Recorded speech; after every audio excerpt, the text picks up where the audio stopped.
The Florida Panthers pick up a big 2 points on the road at Amalie Arena with the win, a little step closer to the wild card spot, but also puts more into question what the Florida Panthers' approach will be at the upcoming trade deadline. You're Locked On Panthers, your daily podcast on the Florida Panthers. Part of the Locked On Podcast Network, your team every day.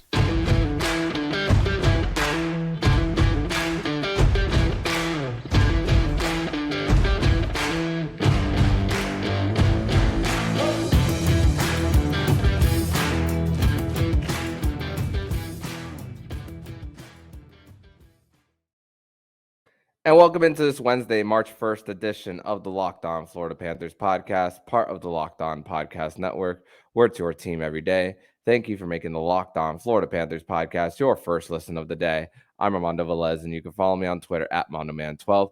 Follow the show account on Twitter at LO_FLA Panthers. Don't forget to subscribe to the YouTube channel, as well as send in your subscription to it and your 5-star rating on whichever podcast app you listen to Locked On Panthers for your chance to win 2 free tickets to the Florida Panthers versus Chicago Blackhawks game on March 10th. Best of luck, everybody. So the Florida Panthers, like we mentioned, they go into Tampa, defeat the Tampa Bay Lightning by a final score of 4-1, steamroll the Tampa Bay Lightning. Never trailed in this one. Hot start to the first period, missing your top two centers in this one. And I sounded very pessimistic going into this one, but the Florida Panthers, they proved that they still have many lives ahead of them with just over 20 games left in the season still. This team is still very much alive, but it is a Winans Wednesday edition of the show, which means Jacob Winans is here to discuss the win for the Florida Panthers over the Tampa Bay Lightning. Jacob, welcome back to the show. Thank you for having me. It's a weird feeling actually recording one on a Wednesday morning. Able to get some rest and get our thoughts together after a big win last night. So this is an exciting one. Yeah, definitely, for sure. And I was at the game last night at Amalie Arena, drove back the same night back home, got home a little bit after midnight. So good to also sleep on this a little bit.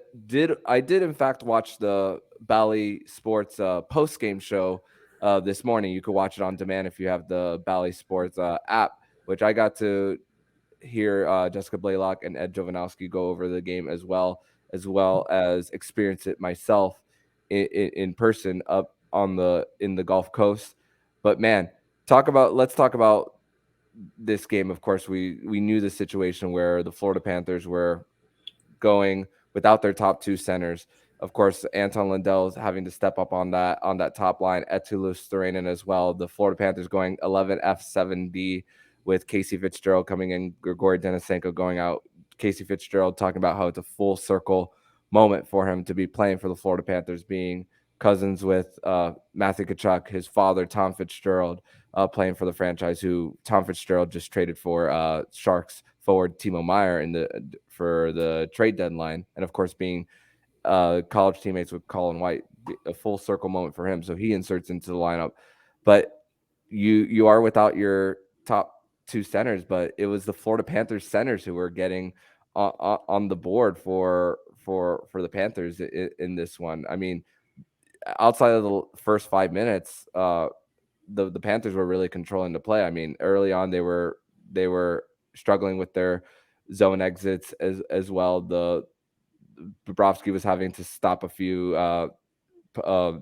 from behind from Corey Perry, who got to right in front of Victor Hedman as well. But it was the forwards for the Panthers who were and the centers especially who were the story of this game. Yeah, I mean, Eric Stahl had a vintage performance. Looked like the old captain of the Carolina Hurricanes out there. Eetu Luostarinen played a great game. The centers really showed up. Kind of took it to Tampa, which was really unexpected. But I think the scoring punch, there's a lot added to the top six right now with Anthony Duclair back in the lineup driving play. You saw him involved in Etu's goal. You saw him rewarded with an empty netter at the end of the game, but he's really helping to drive play. I felt like Eric Stahl was fantastic. The puck possession is there. It seems like that's the one thing he's not going to lose, even as his foot speed slows down. And then Anton Lundell, a guy who uh, he's had a tough season, kind of a sophomore slump, but he really needed a big game. He had to break out a little bit of the rut he's in, and he had a beautiful goal too. So I think the Panther centers, they really showed their depth in that game. And once Barkov and Bennett get back in the lineup and we see what this team looks like fully healthy, I'm going to be it's going to be really exciting to see that, because the Panthers have had some centers step up in their absence. And if you get those two guys back, these guys who played so well against Tampa's big guns are going to be now playing against third and fourth lines. It's a good situation to be in heading down the stretch. Yeah, and you talk about Anton Lundell scoring where Zach Bogosian kind of misplays the puck as he was on the edge of the neutral zone as it was entering the Panther zone, and then Anton Lundell just outspeeds him to beat Vasilevsky there. And then you spoke about Anthony Duclair driving, and then Corey Perry checking out of his stick, and at Toulouse-Lorraine and just pouncing on a puck with like not even a full second from the time Corey Perry checked it out of hit Duclair's stick. And then Etu is there to shoot it past Vasilevsky there as well. And then Eric Stahl with the deflection and this is also with the Florida Panthers getting a goal called back on the power play where Matthew Tkachuk, it was goalie interference. He did have his stick on Vasilevsky, but also Paul Maurice had successful challenges too. One that would have had the Panthers at 3-1 as well, but there was an offside for the Lightning on Nick Perbix's goal, and then another one where Alex Killorn forces Bobrovsky out of his net, and that one was called for goaltender interference as well for the Tampa Bay Lightning as well. But I also got an opportunity to ask Paul Maurice what he thought of him being down two of his top centers and how he was able to get this win and protect Bob. Here's what Paul Maurice had to say after the game. I thought in the first two we did an incredible job on back pressure and gap. We changed possession.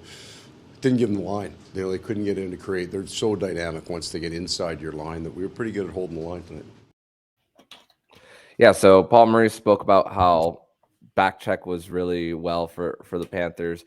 Sergei Bobrovsky only facing 11 or 12 shots in the first two periods, but Bobrovsky's saving his best for last. But what did you think of the Panthers just closing the slot for the Tampa Bay Lightning in their own zone? Yeah, I think especially in the modern era of hockey, there really isn't much of a distinction at times between defense and forwards. To be a successful defensive team, it really does take all five guys on the ice playing a key role in defending. And that's the hardest thing to do in hockey is have a five-man defense really all working to have a sound defensive game. And I think the Panthers yesterday really had played great team defense. It's something we haven't seen them do entirely this year. We've seen some defensemen kind of get left out to dry. I won't necessarily say lazy back checking, but we have seen games where the forwards, the coverage isn't great, and the defensemen are really relying on that help. Against Tampa last night, I felt like team defense was fantastic. It was five men swarming. It was really pouncing on loose pucks, winning board battles. I felt like they did a good job of closing time and space for Tampa's top players. Really, the second they got the puck, there's someone in their face.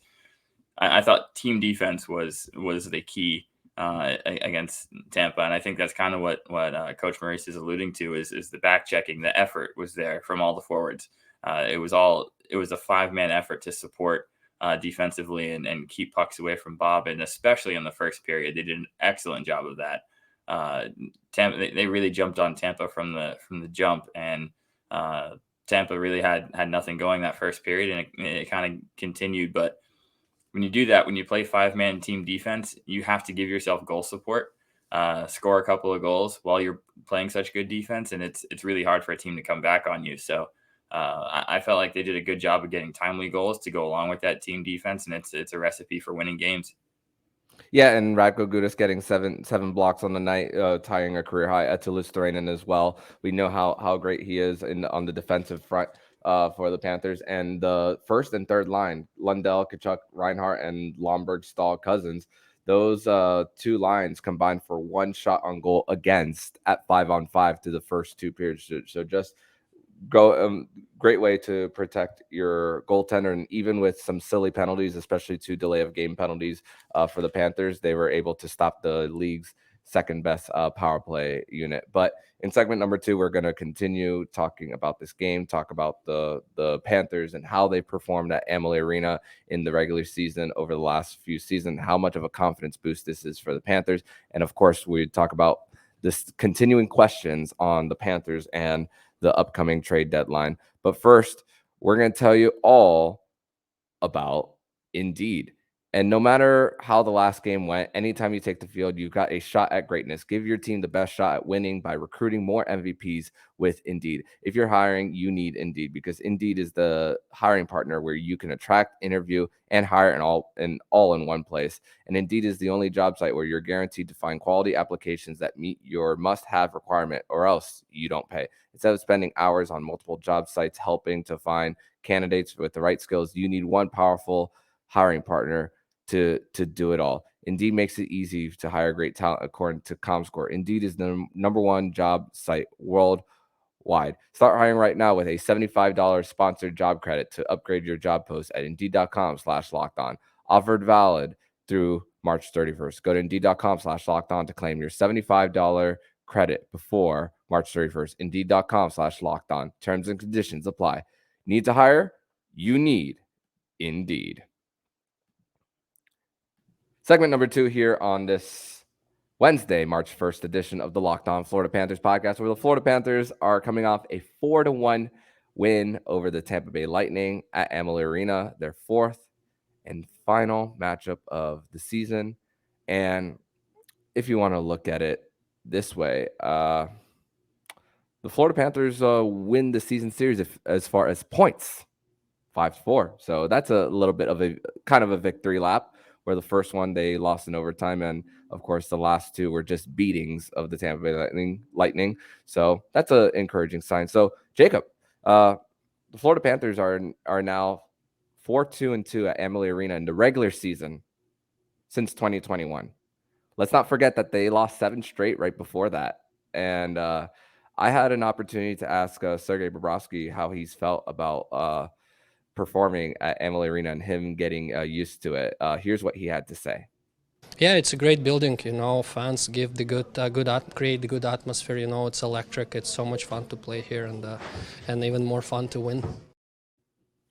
So Jacob, I know a lot of people are probably screaming into when hearing us talk about the Florida Panthers and playing at Amalie Arena in the regular season. I'm sure a lot of people are thinking, but they haven't had postseason success, and of course we acknowledge that. But how are you looking at this team and how comfortable they have been now in the last 3 seasons, with a little bit of a caveat playing more games in the 56 game season with COVID and everything? But how are you viewing how comfortable this team is in performing in hostile environments like Amalie Arena now?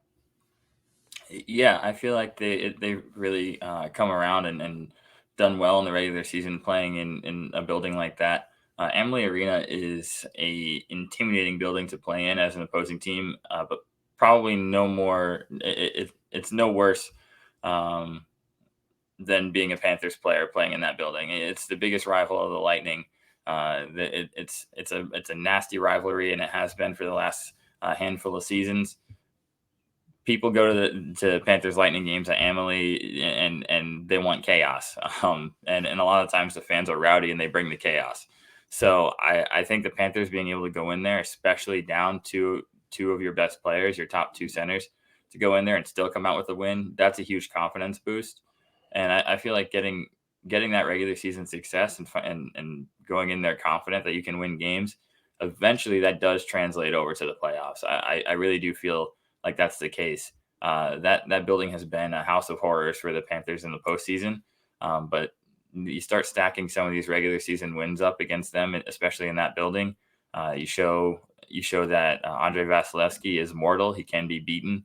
He can be beaten at home. I feel like it can only be positive things. But if we're being completely honest, it's also just satisfying as hell to go into Amalie Arena and win a game if you're the Florida Panthers. I mean, that is not their fans. Our fans don't like their fans. We tend to have a decent amount of Panthers fans make the trip. And if you're a Panthers fan at Amalie Arena and you come out with that win, you're on top of the world leaving that building, surrounded by blue and a lot of sad faces. It's a good feeling. There's no line about that at all. So and I'm sure Tampa fans would say the same thing about coming to Sunrise and leaving with the win, because I've heard it myself. They're always pretty vocal on the way out of the building. So that's what rivalries are about. If your team can go in on the road, beat your biggest rival in front of their fans, there's no greater feeling than sending those fans home unhappy. Yeah, and to our knowledge, nobody, no Panther fans mess with Thunderbug last night. So as far as we're classy here. We're classy. Knowledge, but let's also talk about the penalty kill too, where of course Barkov and Bennett do play heavy minutes on the penalty kill, but only 6 shots allowed in five times going to the box. Panthers are still having trouble staying out of the box. Of course, we mentioned the 2 delay of game penalties. The penalty on Mark Starr was a little soft in my opinion, but still they were able to close in the shooting lanes. Of course, the biggest penalty killer of them all, Sergei Bobrovsky, as well, especially in the third period where they had multiple chances there, and of course on the 6-on-5, a big stop on Cirelli as the shot was Stamkos's shot was blocked, and Cirelli was going after the loose change. Bob's stick goes into the net, but a lot of us thought the puck was in. At least I thought at first, but Bob just sprawling out and just saving his best for last. Give us your opinion on the penalty kill and, of course, the $10 million man. I feel like the penalty kill, it's really coming around right now at the best time of the year, and then getting Barkov and Bennett back out there can only make it better. Eric Stahl, Eetu Luostarinen have been great penalty killing.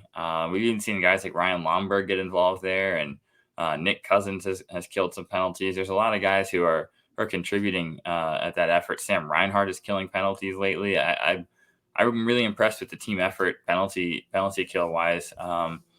Blocking shots is something that the Panthers have struggled with at times, and I feel like the shot blocking has improved, especially on the PK as well.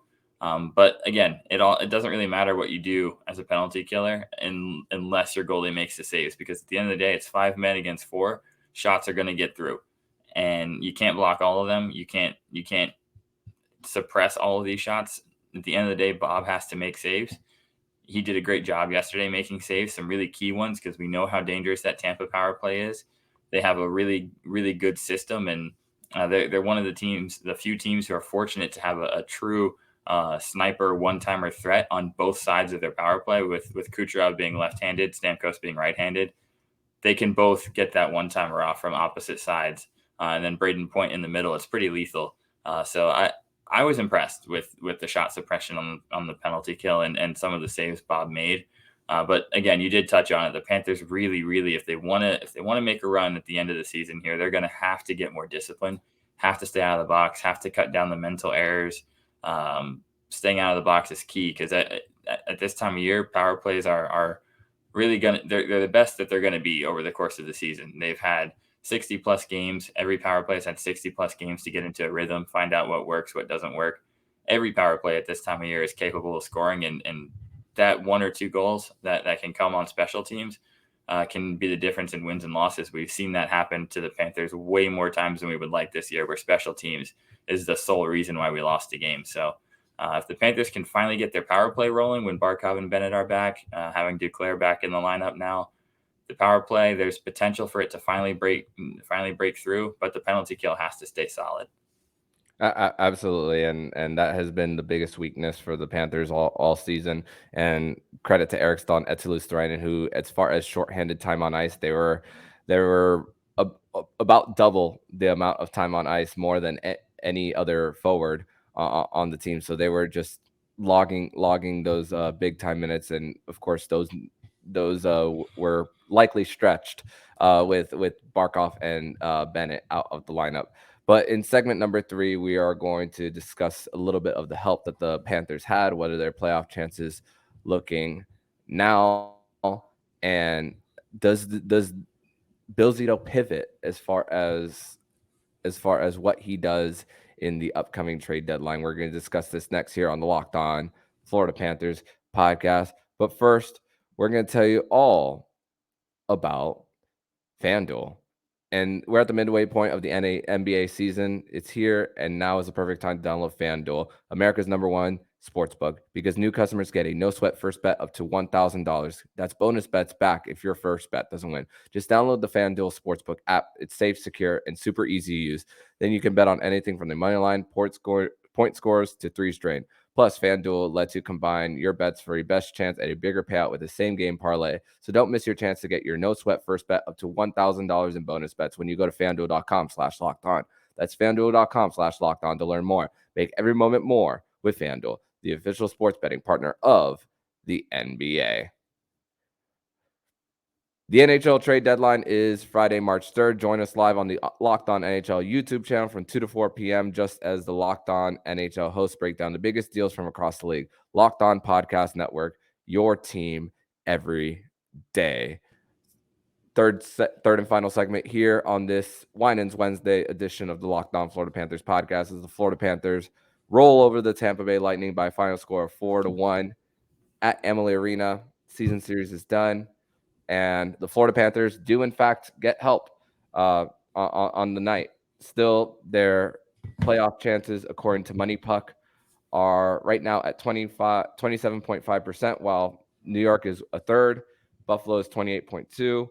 Ottawa swept Detroit in a back-to-back games in Ottawa. So Detroit's chances are now at 2.8. Washington's at 6.4. Washington is really the only team who plays tonight as far as the wild card contenders, even though I think they're on their way out. So, and you just never know, any given night in the NHL where Columbus goes into Buffalo, where Buffalo struggles at home, surprisingly. They go into their arena and win 5-3. Islanders losing a shootout. Penguins looks like they're gonna get the first wild card spot. We've been saying that for weeks now, where the Panthers will be facing off against them on Saturday night. So big game for the Panthers. But Jacob, I still have a hard time just trying to figure out what the Panthers are gonna do. Sunday when I spoke with Alex Stump, we talked about when the Panthers would be selling. The very next day, George Richards comes out with an article saying that Paul Maurice says that the Panthers won't sell at all, even though it's actually not really up to him. Mm-hmm. And then you come out with this win. The Nashville Predators, they're selling at the deadline, trading Nino Niederreiter to the Winnipeg Jets, and of course Tanner Jeannot to the Tampa Bay Lightning, who made his debut yesterday. But coming off this win, and if you win on Thursday against the Nashville Predators, I still don't think the Panthers should buy. I'm still leaning more on the sell for the Panthers because that will be better for them long term. But if you win on Thursday, I think the Panthers would just stand pat as far as what they do with the trade deadline. How are you seeing the trade deadline now for this team? This is such a weird situation to be in, and the closest thing I can think of that it reminds me of is the 2017-18 season, where the Panthers were in just the cellar of the league. They were in the basement, going on a crazy run post All-Star break, and they get to a point where at the trade deadline they're not quite in the playoffs, but it looks like they have a shot. So you don't really want to sell, but you can't really afford to go buy. So what they did, they just you toss the third round pick to Boston, you get Frank Vatrano. That was kind of the big deadline move that the Panthers made that year. It's kind of a tweener move where you're in between selling and buying. You do something that can help you long term, but not necessarily mortgaging anything to take a shot. And it really did work out. If the Panthers want to buy, it would have to be something like that, where it's like a mid to late round pick, and you get either a young guy who you feel like analytically he matches in or matches the style well, can slide in, something like that, something very, very minor. For me, I think unless you find that perfect, really, really cheap piece that you think can slot in and help out, I think you probably roll through the trade deadline. Just you go the rest of the season with what you got. We're not in a position where buying makes a whole lot of sense, because even if we buy, you make improvements to the roster. There's not any improvement we can make to this roster that makes us the favorite against Boston in the first round. There's nothing we can do at the trade deadline that's going to give anyone the confidence to say we can beat Boston in the first round and make a run in the playoffs. It doesn't make sense to mortgage any kind of future assets just to go into a first round against Boston, where we're going to be a heavy, heavy underdog regardless. If it's meant to be and we're going to beat Boston, I think we give them our best shot with what we have. We've been able to beat them a couple times this year. I don't think it would be a super quick series. I don't think we get swept. I think we make that a 6-game series. But it's hockey. Anything can happen. And I don't think you mortgage the future just on the off chance that you can give Boston a little bit tougher matchup in the first round. You're still the underdog. But as far as selling goes, sorry to cut you off there. As far as selling goes, I don't think you do that right now either. I think if you lose to Tampa yesterday, now we're guaranteed sellers. But winning that game, it makes it a little bit trickier, where you don't want to. You kind of have to reward the players for staying competitive. Like, you guys are giving yourselves a chance, so I'm not going to go blow this up right now. I'm going to, as a GM, you kind of owe it to your players to let them take their best shot at it. And that's the hard part to figure out when it comes to this, and what an opportunity on Thursday to just continue to build off what you did on Sunday. And the Panthers, the benefit for the Panthers is that they recently faced off against the Predators. Of course, it was the Saturday matinee.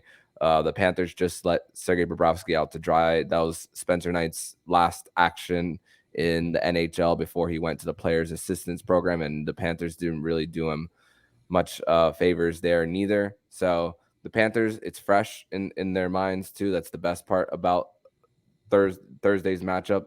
It's the start of a 7-game homestand for the Panthers.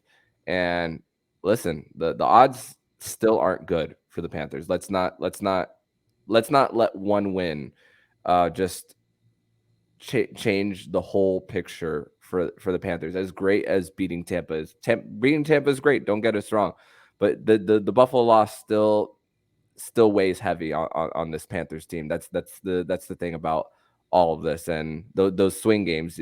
Tuesday wasn't a swing game. Obviously, I'm not breaking any news here, but it's still a little bit of a hill to climb for this Panthers team. But Western Conference team who's kind of fighting for a wild card spot / selling. Actually, no, Nashville's 8 points out. I think they're done. But you made a really good point about the Predators, because the interesting thing about this time of year is teams that are on your schedule that look a little bit harder can suddenly get easier because they're a team that's selling. And like you said, Nashville sold Jeannot. They just traded Matthias Ekholm.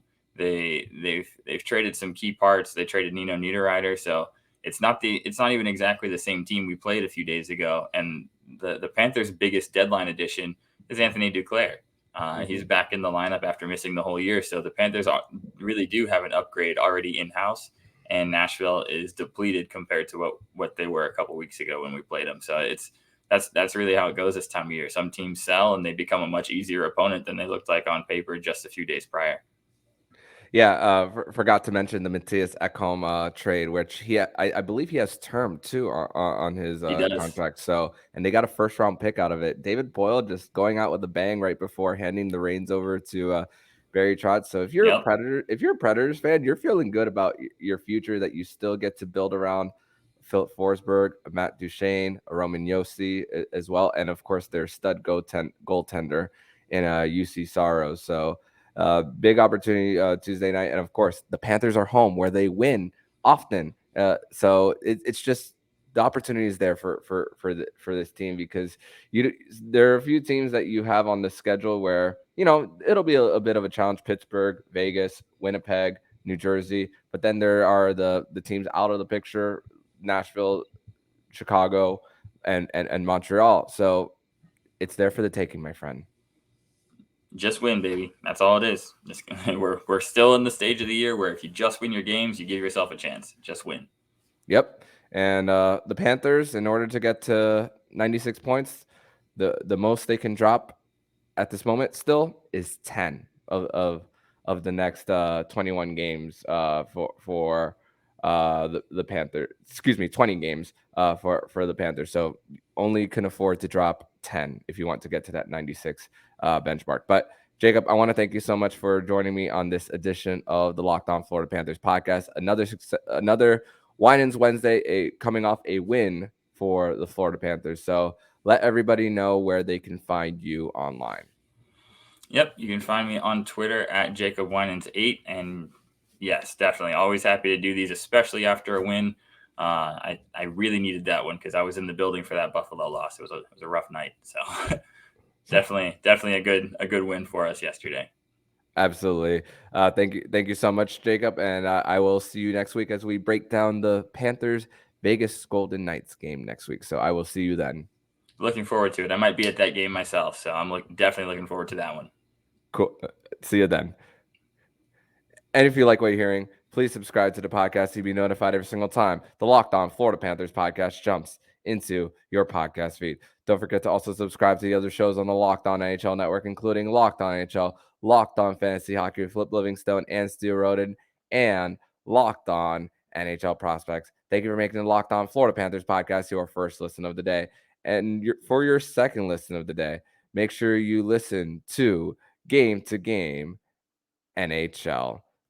Every moment, every performance, every result. Locked On Game to Game covers every game from across the National Hockey League with local analysis that only Locked On can deliver. Follow Game to Game on Locked On NHL, available on the Odyssey app, YouTube, or wherever you get your podcast.